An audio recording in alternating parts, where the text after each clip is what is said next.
A golf club membership pass dangled from the rearview mirror of my wife Rhonda's vehicle, causing me to suspect her infidelity with her boss in an instant.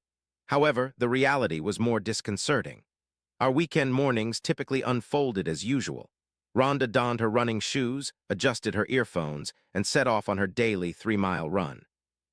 I finished my coffee, collected my keys, and stepped out to the garage to maneuver her company car, which she'd left parked in the driveway, so I could exit with my pickup truck. Upon opening the car door and taking my seat, my gaze fell on the rearview mirror where a vibrant plastic pass for the private parking lot of Orea Greens, an elite golf club, was suspended. I stiffened at the sight, recognizing its significance. An annual membership cost approximately $50,000, making access to this exclusive venue unattainable for most people, except a select group deemed worthy. In Rhonda's sphere, only one individual could possess such a pass. Her supervisor, Arthur Bradley, the company vice president.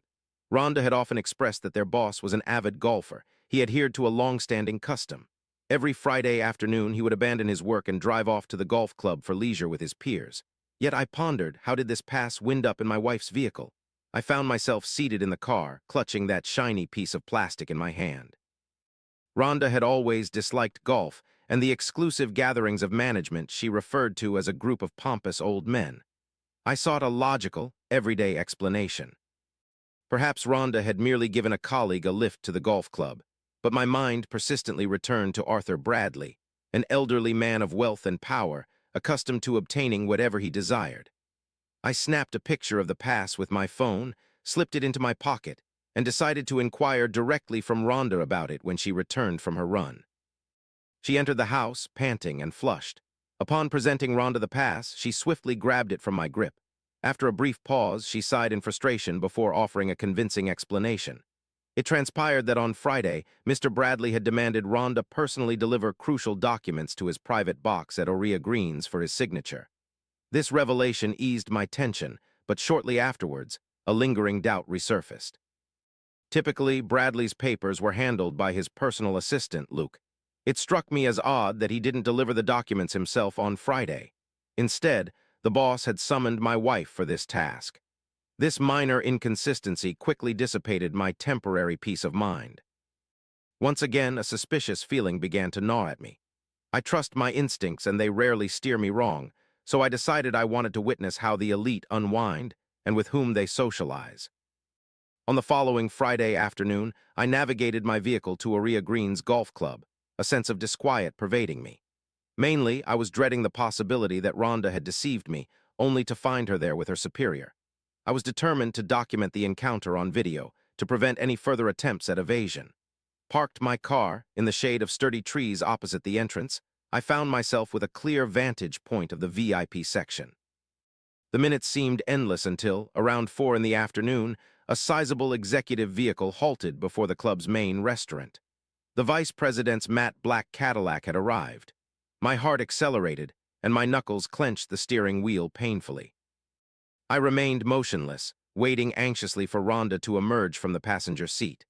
As the door swung open, it was Arthur Bradley who stepped out, accompanied by 2 elderly men in golf attire. They were roaring with laughter, slapping each other's backs, pulling clubs from the trunk, and evidently in no rush. My wife didn't arrive with them. Bradley and his friends departed towards distant fairways. I remained in the car for another 2 hours, meticulously checking every angle of the parking lot and restaurant, but Rhonda did not materialize. The elderly Bradley immersed himself in golf with just male companions, disregarding professional concerns. I ignited the engine, the anxiety that had plagued me all week dissipated. My suspicions were unfounded, and I drove home serenely, resolving to dismiss this matter from my mind and cease tormenting myself with unwarranted jealousy. Upon arriving home, Rhonda was already there, attending to household chores. I approached her, tenderly wrapping my arms around her shoulders, affectionately kissing her cheek, and proposing we drive to Echo Lake tomorrow, on Saturday, for tranquility. However, she abruptly withdrew and mentioned she had to work in the afternoon. It was then that I became tense once more. Rhonda seldom visited the office on weekends. Bradley consistently disapproved of his staff working on Saturdays and Sundays. I remained quiet. At midday on Saturday, Rhonda departed in her white vehicle, vanishing at the bend. Instantly, I dialed the main office building number on my phone. A lethargic older security guard at the reception replied that the building was off-limits for the weekend. My hand clenched around the phone until it hurt, as Rhonda's deception became clear. Unable to stay idle, I snatched my keys, hopped into the car, and navigated towards Area Greens. Exactly an hour later, I was parked in my pickup on the shoulder opposite the golf club entrance. Minutes later, Rhonda's white car pulled onto the driveway. In the passenger seat, with the window open, sat Luke, Bradley's personal assistant. In that moment of fury, the shameless old man Bradley seemed to have no decency left. I simmered in anger.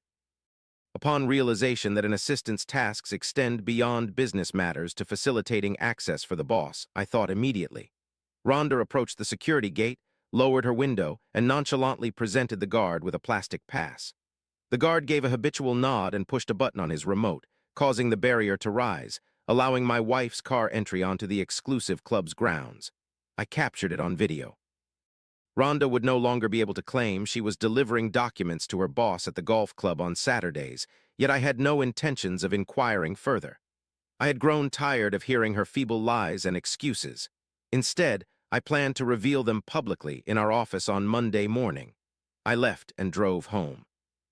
On Monday morning, I arrived at the towering glass building where Rhonda's office was located. I parked the truck in the lot and hastened toward the main entrance.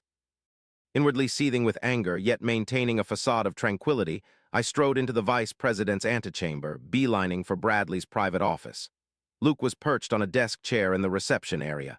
Upon noticing me, he rose swiftly and attempted to obstruct my progress, extending his arm. "Mr. Curtis, halt! You can't enter, Mr. Bradley's office without prior arrangement. He's currently engaged in a crucial call with investors."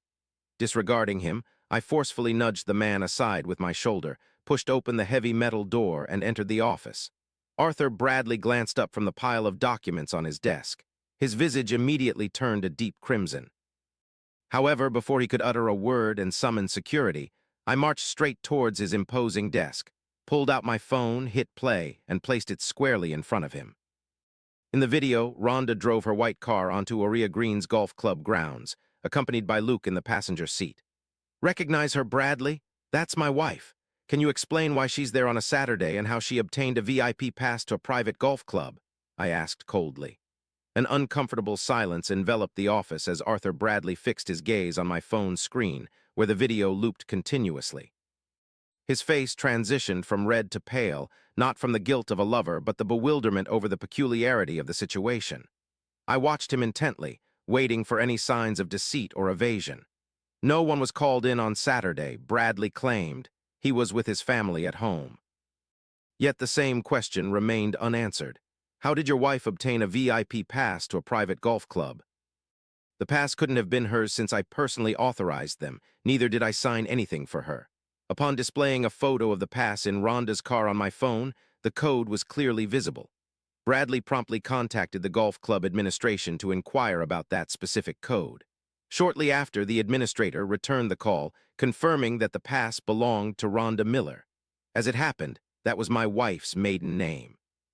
The pass was identified as a corporate VIP pass for significant partners of Arthur Bradley's firm.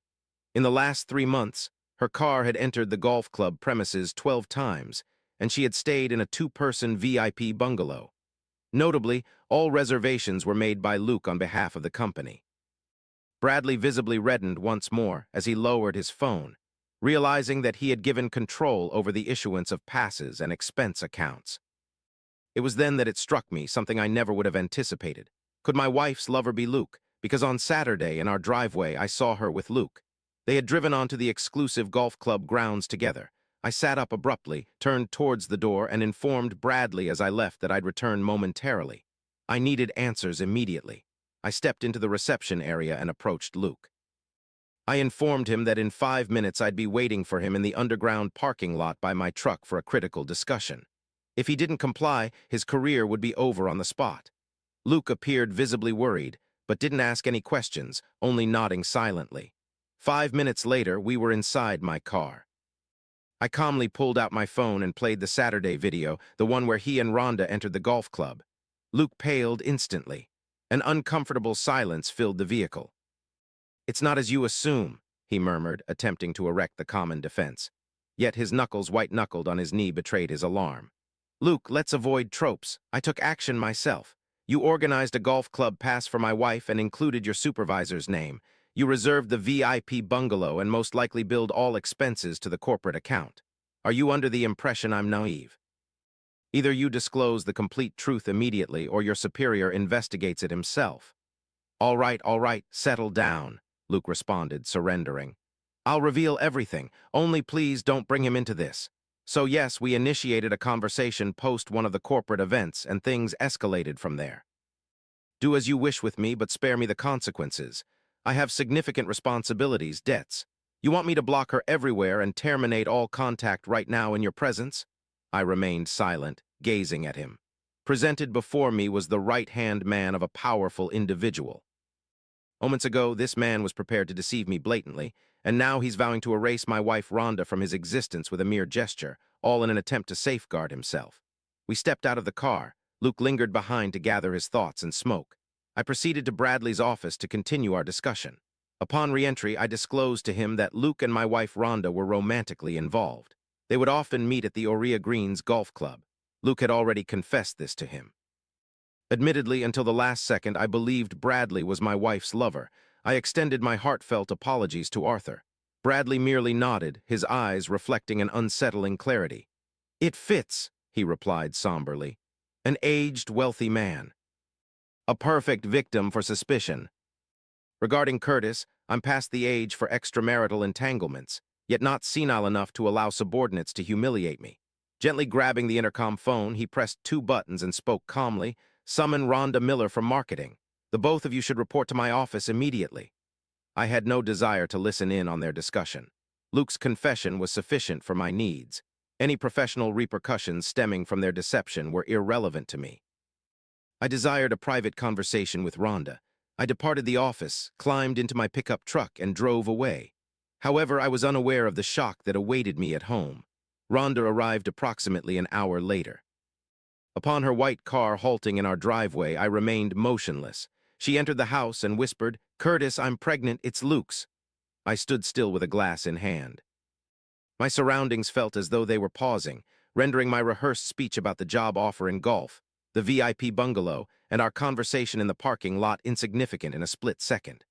A brief utterance transformed what was initially a corporate matter into an irrevocable reality. She was pregnant by a man who, not long ago, pleaded with me to spare him from informing his boss and vowed to delete my number, merely to save his job. I yearned for her to approach, embrace me, and confess it was all a jest. However, Rhonda was sincere. I stepped into the corridor, retrieved my pickup keys from the hook, and grabbed my coat. "Wait here, Rhonda," I stated curtly, still lacking the fortitude to face her. "My attorney will send you the divorce papers." At that moment, I couldn't leave her on the street, despite her being pregnant with another man's child. That was beyond what I could manage. Drove my truck onto the freeway, barely perceiving the road due to the intensity of the situation. The deceptions had ended, leaving a charred landscape in their wake. Yet beyond that barrier of torment, a fresh start was prepared for me. Did the protagonist make the correct decision by handing over the house to Rhonda, despite her infidelity and pregnancy with another's child? Was it a display of weakness or courage? Should he have expelled the betrayer regardless of circumstances? Share your thoughts below on how you would have acted in his situation. If this tale resonated with you, express your support by clicking like. Let's help more individuals discover this story together. Thank you.